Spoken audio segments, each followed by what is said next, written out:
On va parler théâtre. Vous vous souvenez du film Le Chat de Granier de Fer, d'après Simenon, avec Gabin, Simone Signoret, Annie Cordy. Eh bien, Georges Simenon est adapté maintenant au théâtre avec Myriam Boyer et Jean Benguigui. C'est aussi une pièce événement au théâtre de l'Atelier. On va accueillir Myriam et Jean.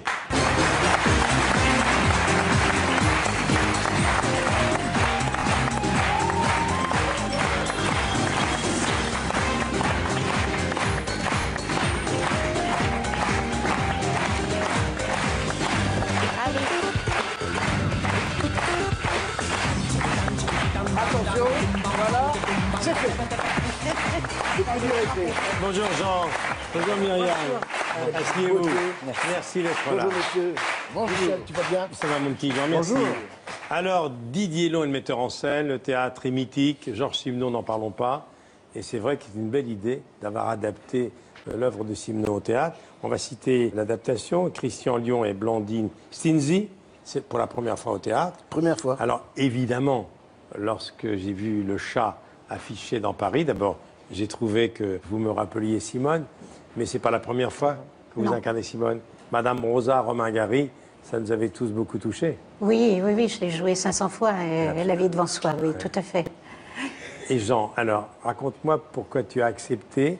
Est-ce que tu as été fasciné, comme nous tous, par Gabin dans le film de Granier de Fer? Est-ce que tu y as pensé? Comment on fait?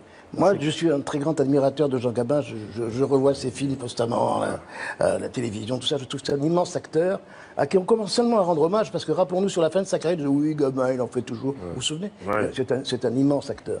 Mais si je pense à lui en acceptant cette pièce, je suis foutu. Évidemment. Moi, et je l'enlève.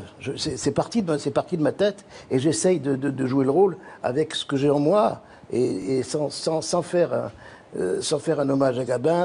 Non, jouer le plus simplement possible les sentiments de la pièce. Alors, on va parler de Marguerite et de son mari Émile.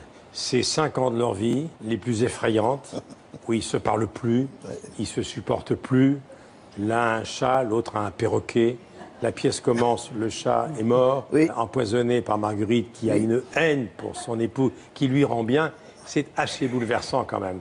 Mais ce couple-là, quand ils s'est rencontrés, est-ce que c'était pas pour réunir leurs deux solitudes? Oui, c'est... Oui, parce que ce qui est différent, c'est entre le film et puis la pièce, c'est que ce sont deux veufs qui se rencontrent sur le tard. Voilà, c'est ça. Alors que dans le film, ils ont vécu toute leur vie ensemble. Et ça, c'est très, très important parce qu'on a, on a un peu de légèreté dans la pièce parce qu'il y a les rencontres, il y a les flashbacks, des rencontres qui sont d'ailleurs très, très sympathiques par contre. Et puis ils ont donc eu une vie avant. Ils ont on peut appeler ça, la pièce, ça pourrait s'appeler l'arrangement. Que ça les arrange tous les deux de se mettre ensemble. Même d'aller jusqu'à se marier, parce que lui, il n'a pas où loger. Elle vit avec ce qui lui reste de ses loyers. Il est bricoleur, il peut aider à la maison. C'est aussi sinistre que ça, quand même. Elle lui met le grappin dessus, hein, c'est clair. Hein, et moi, je me laisse faire. Ah oui, et voilà. Alors, il faut dire que ça se passe dans les années 60, au moment où la France se reconstruit. Oui. Et alors, tous ces coups de marteau, tous ces marteaux-piqueurs, ça nous traverse aussi. C'est-à-dire c'est nos mondes à nous qui s'en vont. C'est vrai qu'il y a eu cette mutation de ces années-là, qui est terrible, parce que Paris n'avait pas bougé depuis le début du siècle, jusque-là. La grande transformation, elle est là. Et eux, ils vivent, ils sont quand même, ils se souviennent comme des dieux perdus qui se souviennent des cieux. Ils ont la nostalgie. Ils ont la nostalgie, voilà. Non, puis alors, c'est l'époque du silence, ils ne se parlent plus, ils communiquent par écrit, par exemple. Papier. Et puis, il y a cette cruauté. L'un a un perroquet, l'autre un chat. Oui. Il me tue mon perroquet, personne, on n'en parle pas, mais c'est aussi terrible que Oui, le mais chat, vous, non mais vous tuez son chat. Bah, oui, mais il me tue mon C'est elle qui a perroquet. commencé. Ah oui, bah...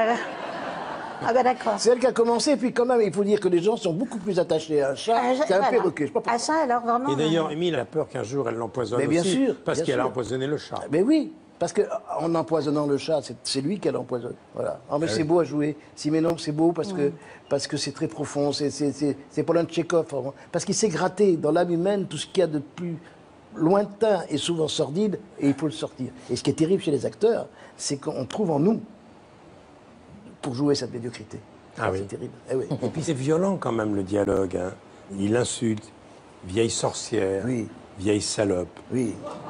Non, je dis des choses comme Il lui dit quand est-ce que tu vas crever? Oui. Après moi ou avant moi. Et oui. Et il lui dit aussi, tu peux pas, parce qu'elle fait vœu de silence, et tu pourras pas te taire, il faut toujours que tu te plaignes, c'est plus fort que toi. Et il lui dit, c'est comme du pu qui sort d'une plaie. Il lui dit des choses comme ça. Mais c'est abominable. Et il faut le jouer avec la plus grande sincérité possible. Mais je me demande si la chose la plus cruelle qu'elle lui dit, c'est « je t'ai épousé par pitié ». Oui. Hein? Et elle dit aussi, faites pas attention à lui, ça c'est bien aussi. Oui. Elle en balance des pas mal non plus. Hein. Ils sont quand même à égalité hein, sur ce plan-là. Hein. Oui. Vous sortez intact de cette pièce? Oui. Non, oui. Non, c'est fatigant. J'ai vu des pièces physiquement plus difficiles, des faits d'eau, des machins. Mais là, remue émotionnellement, ça remue l'intérieur. Oui. Ça remue le... Il y a un maelstrom qui se fait de mélanger tous ces sentiments, d'en garder le contrôle aussi, sinon on serait cinglé, si on pensait vraiment ça, les acteurs. Et après, ça s'en va assez vite parce qu'il y a le public, les applaudissements, ce moment de succès, et c'est ça notre salaire. Et puis là, tout s'en va, on leur a fait plaisir. Puis on ne vit pas la même chose, c'est certain. Alors, ce qui est quand même étonnant, pardon de te couper Michel, ce qui est étonnant, quand on regarde l'affiche, ça saute aux yeux, c'est la ressemblance entre Myriam et Signoret. Oui, mais j'en suis très... c'est quelque chose qui me fait plaisir. C'est pas lourd. Voilà, ce qu'il y a, c'est la perruque. Donc, comme je ressemble, évidemment, et la perruque. Je voulais une perruque comme Bernadette Chirac, moi. Donc, c'est pas tout à fait ça. Et, elle va être contente. Ben oui. Bernadette, si vous regardez. Ben oui. C'est une amie de Michel, attention. Voilà, et en fait, voilà, c'est Simone dans les années où on la connaît très bien. Alors, est-ce que vous aviez rencontré dans votre vie Simone et Gabin? Vous auriez pu les rencontrer tous les deux. Oui. J'ai rencontré Simone. Oui. Et elle m'a dit que j'étais une grande. Ah. Donc, je me sens, c'est quelque chose de très, très important. Et Jean, Gabin, j'ai pas rencontré Gabin, je pense qu'il aurait dit pareil. Pareil.